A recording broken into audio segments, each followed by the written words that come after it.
number 7 running back. Michael McLean, number 3 receiver. Opening comments, Coach. Yeah, first of all, I'd just like to take my hat off, to Cecilia. They have obviously an excellent football team, state championship caliber football team, and Coach Skanes has done a great job getting that program where it is, and they get to hold a gold trophy. So hats off to those guys. And I just thought, before we left the locker room, I went through 10 things that my experience in state championship games, kind of way the game will play out if you don't have these things go against you. And number 10 was turnovers. Last thing I told them before we left the locker room was, if you win the turnover battle, you're going to win. If they win the turnover battle, they're going to win. I think we were two real evenly matched teams. I could see that on film. And we have a 3-point lead with 3 minutes and 12 seconds to go. They have 2 timeouts. We're a first down away from being a state champion, and we fumble the ball. And then we come right back. They score, we get the ball. We drive down the field, and Jacob threw 2 great passes, and then they got some pressure, and we turn the ball over, and in a championship game you can't turn the ball over. You just can't do it. So. But I told our guys, we have a sign in our locker room, and it's in the hallway going into our locker room that we put up a year ago, and it says, "Give your all for Franklinton High." And those guys gave their all for Franklinton High, and I'm proud of the way they represented our school and the city of Franklinton and Washington Parish. Question.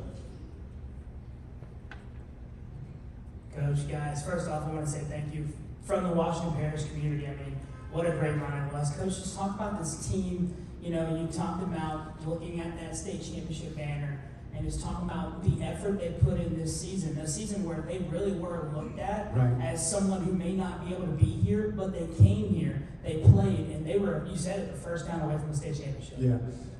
Buddy, what people don't see, it's funny, social media, Coach Shane gets on me a little bit because I get mad at social media, so we were the number 1 seed, we picked to be blown out today. What people don't see when they cover prep football is what happens from January to August. And that's just the nature of the beast. They see what happens from August to December. I knew we were going to be this good. And the minute I saw him in the weight room in January, and the minute I saw him conditioned in blistering heat in the summer, I'm like, okay, this program's going to be back where Franklinton should be. Nobody else knew it at the time. But, at halftime of our jamboree against Mandeville, a full Mandeville team, that didn't lose their running back, Mandeville team, we were 14-13. I told our guys at halftime, I said, I'm pulling you.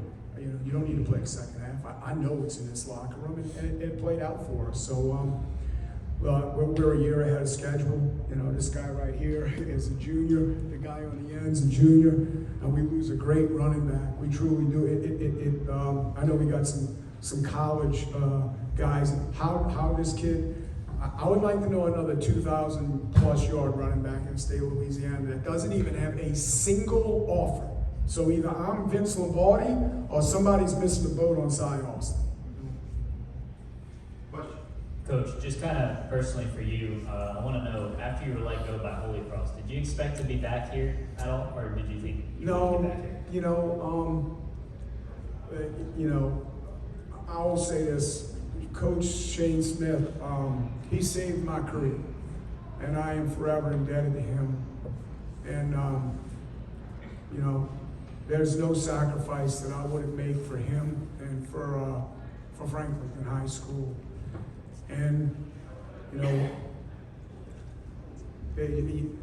I forget who said it, but there are 2 types of coaches in this profession, those that are hired and those that are fired. So I guess, I was one of the later and one of the former, and now I'm hired. And, if this is my final resting place as a coach, which it will be, as Coach Shane says, I'm an honorary old 65-year-old man.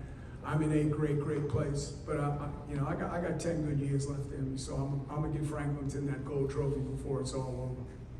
Question. Coach, over here, I know we talked about the Ground Football Media Day as well at the beginning of the year about the turnaround, and last year just being on the short end of the stick on a lot of those close games last year, and being able to turn around and have the year that y'all have. Just how proud of you are, this group, to have that type of turnaround and how hard it is to do. and then just find those ways. What made the difference to be on the top end of those winning games this year? I just think it's the development of your program. My first year in there, the weight program had kind of slipped a little bit. Our guys could recite this in their sleep. My mantra is weight room, locker room, classroom.